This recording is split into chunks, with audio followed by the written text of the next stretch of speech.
Hello and welcome to this week's episode of the Leadership Lounge podcast. If you haven't already seen us, we are powered by TDL, bringing together a community of like-minded leaders, focusing on the future leadership journeys, hot topics in leadership, and we're going to add value by speaking to amazing people, amazing stories, and experts in their field. So if you haven't already, and you're watching us on the YouTube channel, make sure you hit subscribe. It really helps us reach more people. And if you're listening to us on your podcast provider, please follow. And as ever, I always ask for your feedback about what you can take away from each episode and each guest. So today we're speaking to John. How are you? I'm wonderful, Stuart. Thanks for having me. I'm so excited about this. So let me tell you a little bit of context here. So a friend of the podcast, Ryan Hartley, Always Better Than Yesterday podcast. I've been on his, he's been on here. Knows Jonathan really well. You've been on his podcast. I think is it 3 times? Yes, I was like episode, I think early 20s, maybe even before then. And then I was just on there again. And then Ryan and I actually did a series of podcasts together talking about being dads and fathers and stuff. So I've had a pretty decent reoccurring role in the Always Better Than Yesterday. But that was exactly the reason I wanted to get you on, because I thought if Ryan's had you on several times, there must be a great conversation here. And I've not done much research. So I really want to know your story and see where, obviously you're over in the States, but I'll get you to introduce yourself. So let's get started. So for those who don't know who you are, as I hit this 20-minute timer, tell us a little bit about yourself, where you are, and then what you do. Off you go. Awesome. Yeah. So, I live in the States. I live in Knoxville, Tennessee. I've been in sales and sales leadership for almost 2 decades now. And over the last several years have really been dedicated to helping spread the message that I believe I was given, is that love is leadership and leadership is love, and how when we truly love and care for the people that we lead, we can drastically change the dynamics of the cultures within the organizations that we lead. We can help really propel the people that we get to steward to great heights and help them accomplish great things, because I truly believe people were created for greatness and to accomplish incredible things and use their gifts, talents, and skills to serve people. And so over the last several years, I've been speaking and coaching and consulting on love and leadership, and it's been an incredible journey. That's fair. And again, just from that introduction sparks a lot of questions for me. And again, I've not got any questions or any agenda here, but I did look at your LinkedIn, and it just showed experience. And you said there 2 decades, but I'm going to dig into that, because have you seen the evolution of people-focused leadership in your journey? I really have. I've worked in the manufacturing, industrial automation space for a majority of those 20 years. And what I've noticed, Stuart, is that there's shifts in pockets. And what I mean by that is there are certain industries or organizations or parts of the industry that I've worked in that you've noticed a shift of people starting to realize, hey, if we really want to increase our profit, our productivity, if we want to increase our employee engagement, all of those things, what we've been doing isn't working. And so we've got to do something different. And that's where people are really starting to learn that, and leaders are starting to learn, in my opinion, that if they want the production and profit that they're looking for, they have to focus on their people. And I think it was an interesting shift during COVID and a real focus on how do we care for our people. I'm starting to see kind of a shift back to the, hey, now we need to produce with the, some of the economic struggles and stuff like that. Leaders are going back to focusing on profit, and which I believe is a challenge, but it's really started to shift slowly. And I think the more we continue to just be vocal about, hey, we need to care for our people, we need to invest in our people, we need to build our people up, I think the results are going to keep speaking for themselves, and there's going to continue to be a movement in that area for leaders who are open to learning a new way to lead their teams. If I was to say, it's interesting. This always comes up to get people thinking and light bulb moments when we talk about the use of language. So even using the word love in the same context as leadership, love in the workplace, we've used love in family and we've used love in relationships. What is the I kind of a couple of questions here, but I'll start with one. So if I was to tell you at the start of your journey, you'd be where you are now talking about love. Obviously, that would have been 20 years ago. What do you think the difference and the shift has been? Because would you have believed you were talking about and empowering people as you are now back then? No, I was asked this question by my wife. Actually, I just turned 40 back in March, and my wife even asked me if I viewed my life being anything resembling what it is now. And I said, no, I honestly didn't even know I'd still be alive by this point. My life in my younger years during, college or university. And I just, I had no goals for everything was about me. My life was about me. It was about the party. It was about having a good time. And so, no, I would have told you were crazy. If I would be having conversations about love and leadership and how to love people and care for people. And yeah, I would have told you were absolutely nuts. I never pictured this, but when I look back over my life and I look back over all types of different scenarios and situations that I've been in, even as a kid, what's been really interesting to me is this is how I've been leading and building relationships my entire life. And now I think, especially over the last several years, I think I'm now finally starting to step into what I've always felt like was inside of me, and this purpose that I have inside of me. And yeah, I'd never go back, but I definitely never thought I would be on podcasts or speaking on stages or anything like that, talking about love and leadership and how for me they're two in the same. So I've had thoughts like this because I've had a little bit of a spell helping out at a college locally to us recently. And it really made me think and look back and reflect. And obviously, these are young learners like I was going through. It was a different course, etc. I was helping the college out with. But it really makes you think, doesn't it? Because it's almost like a yes, no answer. I'm going to get you here, but I'd love to know your thoughts around this. That, like, would you go back and tell yourself what you've know now? What would change? Because you wouldn't be the person that you are now if you'd gone back and given that advice. It's a bit of a mind blow, isn't it? That there's certain things you can only look forward and change and develop, but it's an interesting one, isn't it? Yeah, even my first initial thought would be like, heck yeah, I'd love to go and tell myself like this is going to be your mission. This is going to be your purpose. But yeah, I think it's really interesting. I don't think that we can't understand what we've been given if we haven't been prepared for what we have. So, I truly always believe we're constantly being prepared for what's been prepared for us.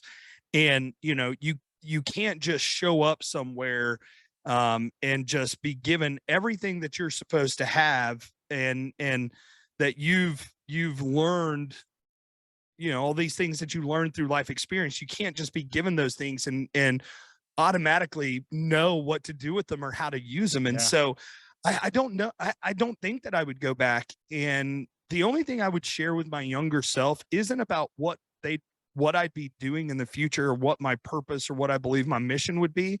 I think the only thing that I would tell my younger self is believe that anything's possible for you. That to me was my biggest, the biggest challenge for me in my life is I did not actually believe for the longest time that I was created for anything meaningful. I actually didn't believe for a long time that there was any real purpose behind why I was here on the earth. And so there was a constant sense of disbelief and unbelief that I had in what I was capable of doing or what I wanted to do. And I allowed a lot of the outside world and a lot of the noise and people's opinions about my life to dictate the choices and direction that I made in a lot of situations. And a lot of my self-belief came from my perspective of other people's of my value in other people's minds, and whether or not they found me valuable or found me worthy. And that's the only thing I would change. I would tell myself, hey, you've got everything you need. Just believe that your future is bright, and whatever you choose to pursue, do it with your whole heart. Yeah, it's kind of why I love this conversation is because like the audience and our ideal listener, and I know there's a lot of our listeners out here who are on their, let's say, mid to latter journey on leadership. And then we've got a real sort of chasm, and I think it's getting bigger, about the gap between how we engage future leaders. So how do we pass that knowledge, inspiration, whichever element of it you want to talk about? And it kind of, when you were sharing then about, would you go back? I always remember there's a couple of podcasts I've listened to about high-end sports people going how they picture and vision the game now with analytics and how they know themselves. However, if you'd have gone back 20 years and told me when I was in the changing room as a youngster, I'd be like, I just want to play football, or I just want to play rugby, and go away like, what are you talking all this philosophy and feelings and analytics? So what are your thoughts on that? How do the listeners who are looking, nurturing, interviewing the next generation of leaders, what do they need to be looking at? Well, one of the things that I think we need to look at, and it's something that a mentor said to me, which actually totally changed my perspective on leadership, because when I had gotten into, the business world and especially in B2B sales and manufacturing and stuff like that, I wanted to be a leader. I wanted to be the sales manager. I wanted to be the coach of the team and those types of things, right? Like I really wanted those things, but I wanted those things for me. I wanted them for the status, for the title. It wasn't necessarily for the stewarding of people to help them be their best. And there was a shift when I had a mentor tell me leadership isn't a title, status, position. It's not power. It's our ability to influence positive change in someone else's life, to be that catalyst of self-belief that pulls out that unlimited potential that they have, and that helps them become who it was that they were created to be. And at that point in time, I was in this real struggle of going, well, I'm not a leader and all this stuff. And he was like, John, like you're leading. You're a leader, whether you have the title sales manager or not, because people are drawn to you. People connect with you, with your personality and all this stuff. So, one of the first things that I would say is we've got to really remove this box that we put leadership in, that it looks this certain way, that it has these certain characteristics or personality traits. I think we all have the potential to lead. I think the ability for us to lead really comes down to understanding our ability to influence people in every situation that we're in for the positive. And if we start viewing leadership that way, I think our wanting to develop leaders changes, because we don't just look for certain personality types. We look for because it could be really easy to be, well, they're a natural born leader because they have these personality attributes that make them resemble a leader, when in reality, they might not be the best leader, because it might be selfish endeavor. It might be that their personality might be great in connecting, but they've not been really put in a position to understand that leadership isn't about them. It's about the people that they lead. And that, to me, is what I really hope we can begin to change, is to start looking at leadership as our ability to just influence the people around us in a positive way. And when we do that, I think it opens up the door for us to be able to find people that might not have originally been viewed as leaders because their personality didn't meet a certain way, but yet when we see how they're able to influence people, how they care for the people around them, how when there's challenges or struggles, people go to them for help. Gosh, I think we could drastically change the dynamic of leadership, because right now a majority of people that become leaders are looked at as leaders because of their performance and how they perform in a role, and not their impact on the people around them. Yeah, I love that. And again, it just shouts for me that kind of short-term focus over the long-term focus. And I think it was very different in lockdown. Like, I was quite vocal about the fact of the leaders that are leading now, the ones that are short-term, like, we need to act, do, impact. Yeah, the ones that were really successful had that people thread in there as well. And if somebody's listening to this and going, yeah, I'm process, I'm systems, I'm that person, how do you get them out to think a bit more people focused, future focused? What some of the things have you done or observed people doing that have been like, have made that transition from process to people? Yeah, I actually worked for a company that was for a long time and was a leader in that company that was very process focused, uh, very process focused. We were one of the first companies outside of the automotive industry to initiate Kaizen into our manufacturing processes, and agile manufacturing, lean manufacturing, those types of things, which are all very process driven and process improvement focused.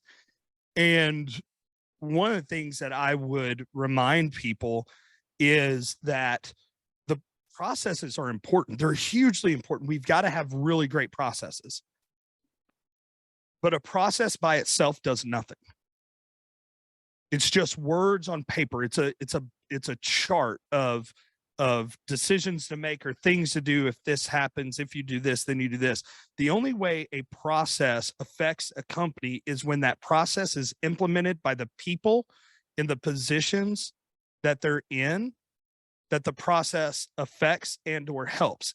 You can be process focused all you want, and I totally understand it, but it is people who work the process. If you don't have people, your process is just words on paper. And so what we have to realize is, if we want our process to work and we want it to be effective and efficient, then we've got to make sure that we are leading our people and preparing them and coaching them in a way that helps them operate as their best self. I call it, with my kids, I coach 12U travel softball for my daughter. I call it attitude, effort, compete. Attitude determines our effort determines how we compete, and we compete at everything. We compete to be our best. And so if we want people coming and showing up and competing to be their best, working the processes that we've developed, then we've got to build up people, because if we're not building up people, helping them be their best, then how can they operate that process as effectively and efficiently as it needs to be? So, just realize, develop a great process. That's incredible. But it's the people who are going to work the process. And so they're almost even more important than just the process itself. I love that. And again, you mentioned it earlier on, talking about Ryan's link into, I don't know whether it's before we jumped on recording or not, but you've just saying that last little bit then reminded me of having conversations as a parent. And I love the transferable links, stories about being a parent, leading a family. A lot of people can resonate, whether they're parents or not, brothers, sisters, nieces, nephews. I just like to call it smaller people that are developing at a fast, rapid pace. And how many transferable skills and things that you can embed and then take that into the workplace is phenomenal. And I've just written down Dad's podcast, because that would be great to get some previous guests on the podcast who are all dads who've got vested interest in leadership to share those little micro stories. So that's going to happen. You might get an invite back, and we've not even finished this one yet. I'm in. So how are you? We've got 2 minutes left. How do you keep yourself learning, developing? Where do you find that time? Something that can be passed on to others? Yeah. So I truly believe you don't find time, you make time. If something is really incredibly important to you, you're going to make the time to invest yourself into it. I don't find time to work out. I make time to work out because it's that important to me. I don't find time to spend with my kids. I make time to spend with my kids because it's that important for me.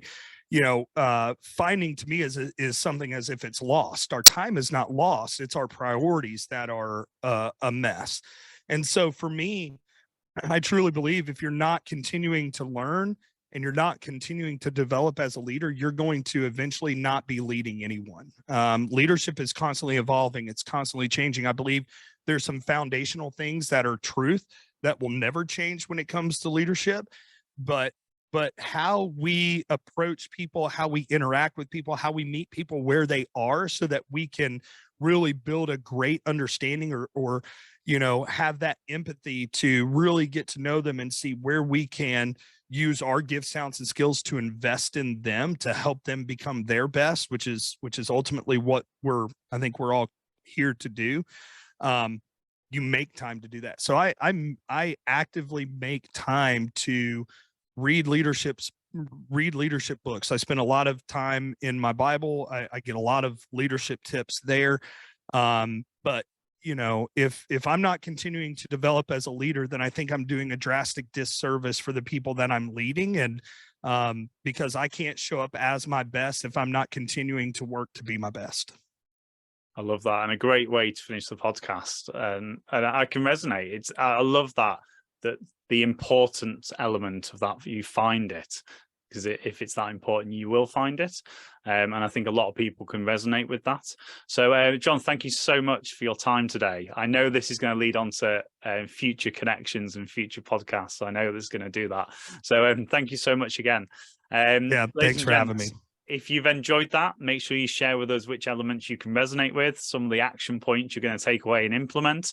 If you are listening to us on your podcast provider, make sure you hit follow and make sure you give us a 5-star review. It really helps our algorithm to reach more people. And if you're watching us on YouTube, make sure you hit subscribe. We've just gone on recording this morning, actually, and just gone over 300 subscribers. So all those micro little milestones that keep knocking down without even knowing it. So, John, have a good rest of your week, and we'll speak to you very soon. Thanks, Stuart. Appreciate it. Take care. Bye.